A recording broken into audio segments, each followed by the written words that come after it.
ওয়ালাইকুম রহমতুল্লাহ। এটা হচ্ছে মালদা ডিস্ট্রিক্টের আশেপাশে।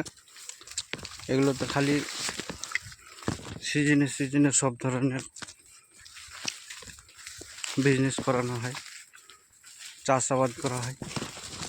তো দেখছেন এগুলোতে এখন শুধু পাট লাগানো হয়েছে। তো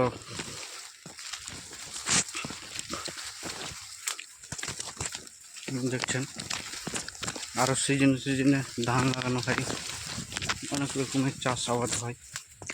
তো এবার হয়েছে পাট।